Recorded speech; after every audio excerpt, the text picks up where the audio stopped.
अस्सलाम वालेकुम dear students, lecture number 6 में मैं आप सबको वेलकम कहता हूं। आज के इस लेक्चर में हम डिस्कस करने वाले हैं एक्सरसाइज नंबर 10.3 को, जिसमें इंटीग्रल टेस्ट का इस्तेमाल किया जाएगा। इंटीग्रल टेस्ट इनफिनिट सीरीज में बहुत ही इंपॉर्टेंस रखता है। तो सबसे पहले हम इंटीग्रल टेस्ट की डेफिनेशन को देखते हैं और फिर 10.3 में इंटीग्रल टेस्ट के रिलेटेड जो क्वेश्चन हैं उन्हें सॉल्व करने की कोशिश करेंगे। तो सबसे पहले देखते हैं कि इंटीग्रल टेस्ट की डेफिनेशन क्या होती है।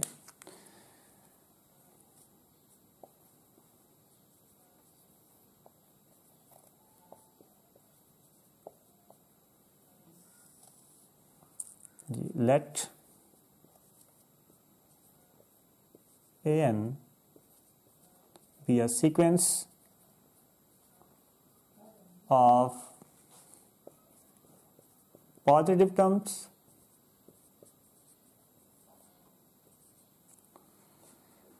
suppose that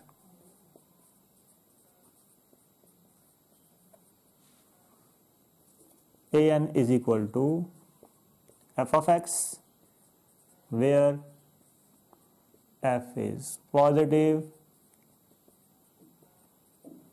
continuous and decreasing for x greater than or equal to n, then the series summation n is equal to n to infinity, या 1 कह सकते हैं, 1 to infinity, an converges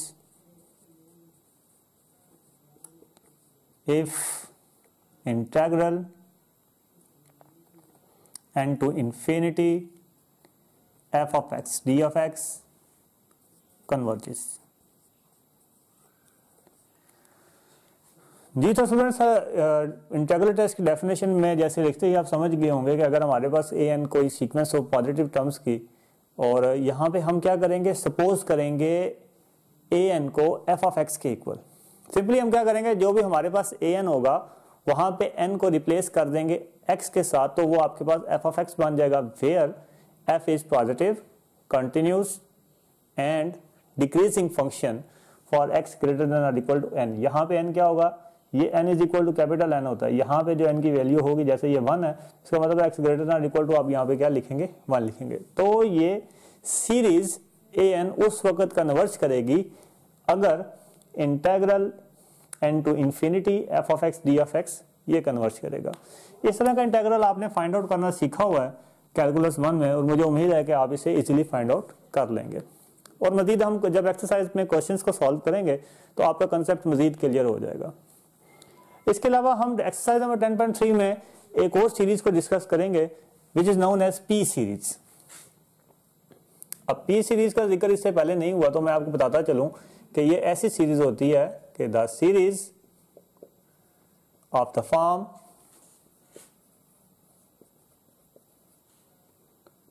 summation n is equal to 1 to infinity 1 over n raised to power p which is equal to, अगर आप इसमें put करें तो आप 1, मतलब अगर आप इस सम को ओपन करें तो ये कुछ इस तरह से बन जाएगा 1/3 raised to power p plus up to so on, where p is a constant, where p is a constant value.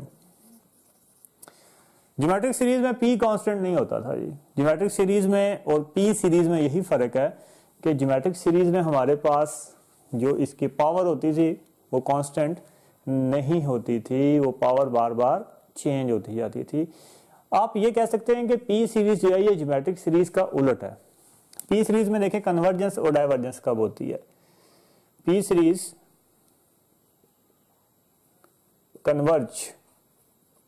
converges if p greater than or equal to, converges if p greater than 1, and p series diverges if p less than और equal to 1। देखें जी, geometric series में हमारे पास जी, geometric series में हमारे पास ये होता था students के पी सीरीज उस वक्त कन्वर्ज करता था अगर आपके पास क्या हो, लेस देन 1 हो। यहाँ पे आपके पास कन्वर्ज कब करेगा, जब बी क्या होगा, ग्रेटर देन 1 होगा। जैसे कि मैंने आपको बताया कि पी सीरीज और ज्योमेट्रिक सीरीज एक दूसरे के क्या होंगे जी, उलट होंगे। तो आप इसको इस तरह से याद रख सकते हैं। तो अब हम एक्सरसाइज की तरफ चलते हैं, कुछ क्वेश्चंस को सॉल्व करते हैं ताकि आपका कॉन्सेप्ट जो है मजीद बेहतर हो चुके। तो सबसे पहले हम क्या करते हैं, बोर्ड को रेज करते हैं एंड देन हम कुछ क्वेश्चंस को सॉल्व करते हैं इंटीग्रल टेस्ट के related.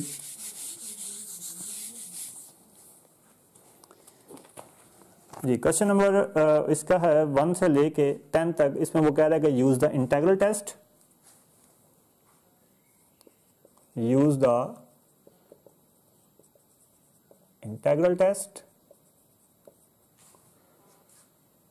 to determine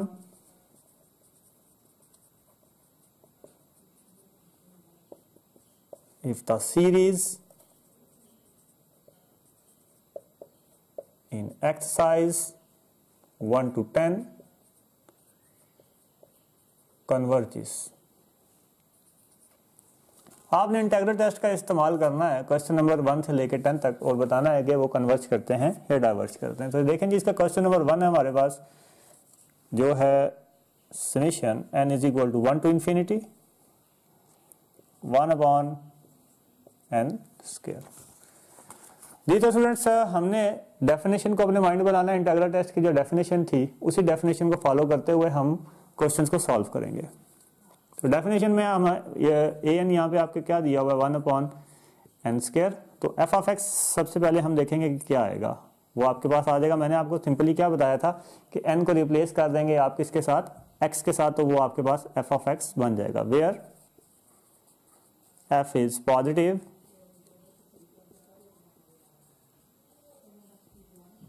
decreasing and continuous function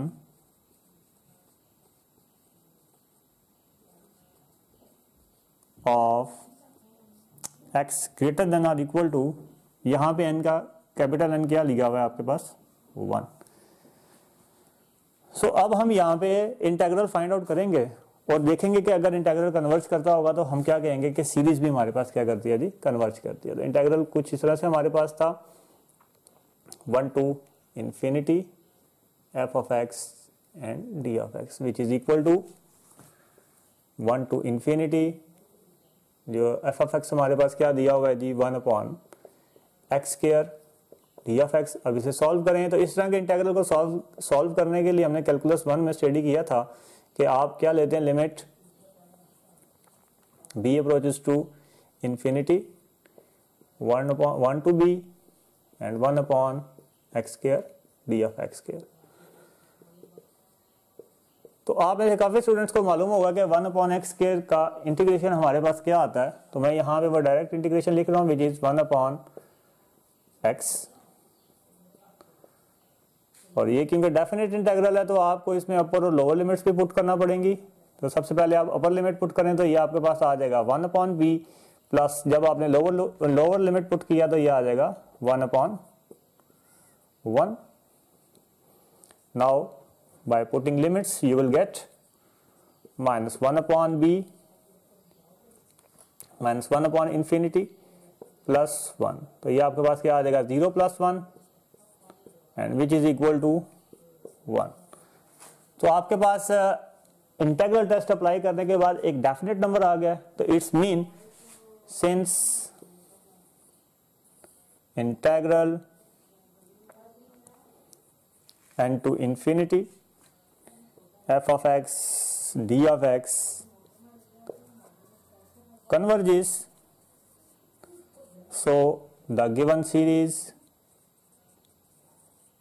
also converges। I hope you understand the concept and methodology behind these questions। अब इसके मजीद कुछ क्वेश्चन सॉल्व करते हैं ताकि आपको इस मेथडोलॉजी की अच्छे तरीके से समझ आ जाए।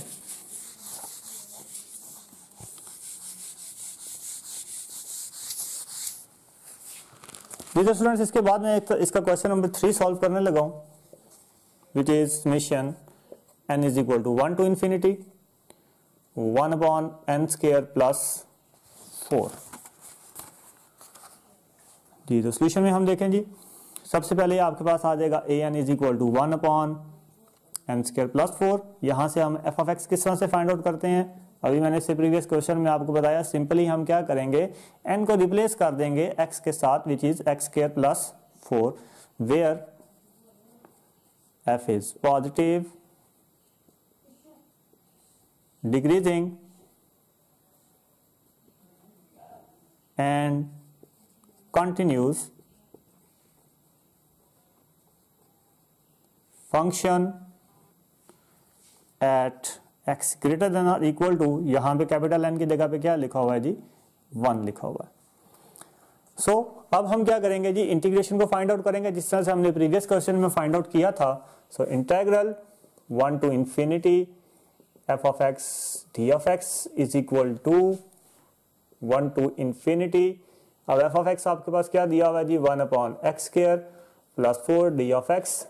तो जी स्टूडेंट्स हमें मालूम है कि इस तरह के इंटेग्रल को फाइंड आउट करने के लिए हम लेते हैं limit b approaches to infinity 1 to b 1 upon x square plus 4 d of x। Now students आपके पास आ जाएगा b अप्रोचेस टू इंफिनिटी। अब इस तरह के इंटेग्रल को सॉल्व करने के लिए हम डायरेक्ट फार्मूलाज का इस्तेमाल करते हैं और पहले इसको उस फार्मूले के मुताबिक बनाएंगे which is you know that x square plus, इसे आप क्या लिख सकते हैं, 4 को 2 स्क्वायर लिख सकते हैं। तो ये आपके पास फार्मूला होता है जी, काफी स्टूडेंट्स के माइंड में ये फार्मूला आ चुका होगा।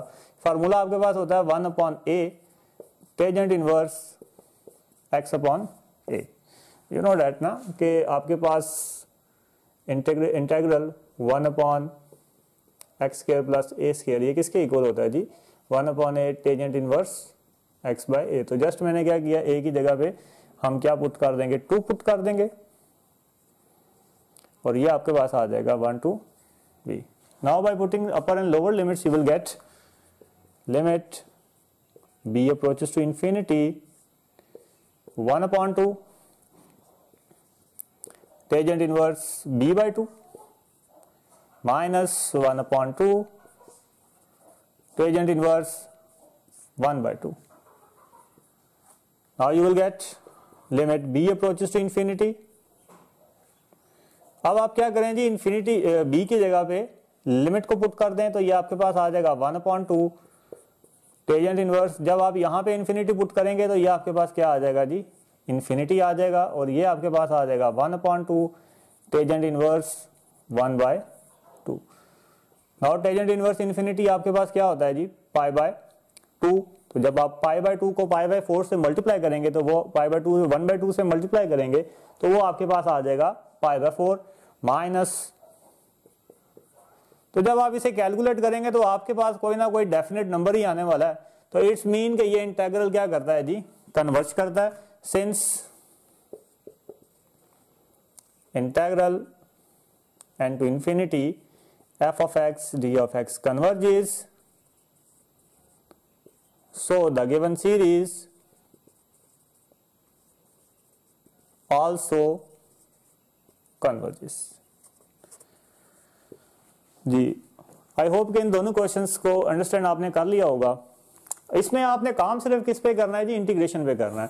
वो भी अगर आपने कैलकुलस 1 में अच्छे तरीके से इंटीग्रेशन को सीखा हुआ है तो आपके लिए ये क्वेश्चन मुश्किल नहीं होगा यकीनन, क्योंकि अगर आप इसकी डेफिनेशन को फॉलो करें तो डेफिनेशन में तो सिर्फ यही कहा गया है कि अगर आप ये वाला इंटीग्रेशन को कन्वर्ज करवा देते हैं तो इट्स मीन आपके पास सीरीज भी क्या होगी, कन्वर्ज होगी। तो इसके मजीद कुछ क्वेश्चन को सॉल्व करते हैं और देखते हैं कि उनके रिजल्ट्स भी सेम इसी तरह से सॉल्व होते हैं या उनमें क्यों कोई न्यू मेथडोलॉजी का इस्तेमाल किया गया है।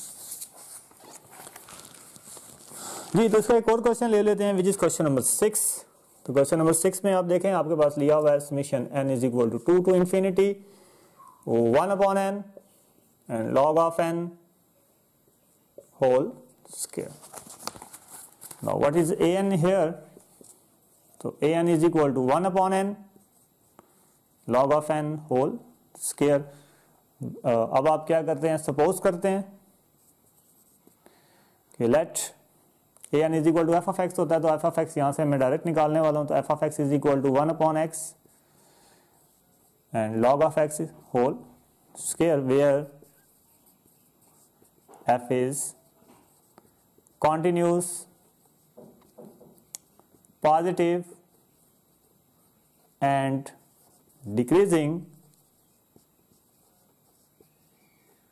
function of x greater than or equal to n की वैल्यू यहाँ पे क्या दी हुई है जी 2 दी हुई है, तो आप यहाँ पे क्या लिखेंगे 2 लिखेंगे जी। तो अब हम क्या करेंगे जी, इंटीग्रेशन को फाइंड आउट करेंगे। तो ये आपके पास आ जाएगा 2 to infinity f of x d of x is equal to 2 to infinity. Now what is the f of x here, which is 1 upon x log of x whole square and d of x. Now you know that कि इस तरह के integration को solve करने के लिए आप लेते हैं limit b upon to infinity 2 to b and 1 upon x log of x whole square and d of x. Now इससे मजीद आगे जो क्वेश्चन आप सॉल्व करेंगे वो सिंपली इंटीग्रेशन से सॉल्व करेंगे। इंटीग्रेशन अगर आपको सही तरह से इसका आता होगा तो आप इजीली इसको इवेल्युएट कर लेंगे। तो देखें इस तरह के फंक्शन को सॉल्व करने के लिए हम क्या करते हैं, इसे थोड़ा तरतीब दे लेते हैं and 1 upon x d of x आ जाएगा। अब इसका डेरिवेटिव इस आगे मौजूद है तो आप यहाँ पे इसके ऊपर पावर रूल लगा सकते हैं। चलें इस क्वेश्चन में थोड़ा सा मैं इसको ब्रीफली कर देता हूँ। ये आपके पास आ जाएगा log of x whole raise to power -2 and 1 upon x d of x. देखें अब log ऑफ एक्स का डेरिवेटिव आगे मौजूद है, तो जब आगे डेरिवेटिव मौजूद होता है तो हम क्या करते हैं, इस पे पावर रूल का इस्तेमाल करते हैं। तो आपके पास आ जाएगा 2 to b, इस पे पावर रूल जब आप लगाएंगे तो मैं यहाँ पे डायरेक्ट लिख रहा हूँ, ये आ जाएगा 1 upon -1 upon log of x आपके पास आ जाएगा जब आप इसके ऊपर पावर रूल लगाएंगे। एंड यहाँ पे आ जाएगा 2 to b। अब जस्ट आपने क्या करना है जी, इसमें अपर एंड लोअर लिमिट्स को पुट करके आखिर में आपने लिमिट को पुट कर देना है। तो जब आप इस पे अपर लिमिट पुट करेंगे तो ये आपके पास आ जाएगा -1 upon log of b plus 1 upon log of 2। Now जब आप इसमें लिमिट को पुट करेंगे तो ये आपके पास आने वाला है 1 अपॉन log ऑफ 2। तो log ऑफ ये आपको कोई डेफिनेट नंबर ही देगा यहाँ पे, तो इट्स मीन के ये इंटीग्रल यहाँ पे क्या कर रहा है, कन्वर्ज कर रहा है। तो अगर आपके पास सॉल्व्ड इंटीग्रल जो है वो कन्वर्ज करता होगा तो इट्स मीन कि आपके पास जो गिवन सीरीज होगी वो भी क्या करेगी, कन्वर्ज करेगी। तो आई होप स्टूडेंट्स आपको इंटीग्रल टेस्ट की समझ आ गई होगी और इसके रिलेटेड जितने भी क्वेश्चन है वो आपने खुद सॉल्व करने। एक्सरसाइज नंबर 10.3 के जो बकिया क्वेश्चन है वो तमाम के तमाम क्वेश्चन उसी मेथोडोलॉजी के ऊपर बेस्ड हैं जो इससे प्रीवियसली लेक्चर्स में आपसे डिस्कस किए गए। आपने वही मेथोडोलॉजी का इस्तेमाल करना है और उसमें एक मेथड और शामिल हो जाएगा विच इज इंटीग्रल टेस्ट। बाकी सारी मेथोडोलॉजी वही है प्रीवियसली। अगर ज्योमेट्रिक सीरीज है तो वहां आपको मालूम है कि वो उसके लिए कौन सी ऐसी कंडीशंस होती हैं जिसमें वो कन्वर्ज या डाइवर्ज करता है। अगर पी सीरीज आएगी तो उसके लिए भी आपको मालूम है कि कौन सी ऐसी कंडीशंस है जहां पे वो कन्वर्ज या डाइवर्ज करता है। तो मुझे उम्मीद है कि आपको इंटीग्रल टेस्ट के अच्छे तरीके से समझ आ गई होगी। अल्लाह हाफिज and have a nice day.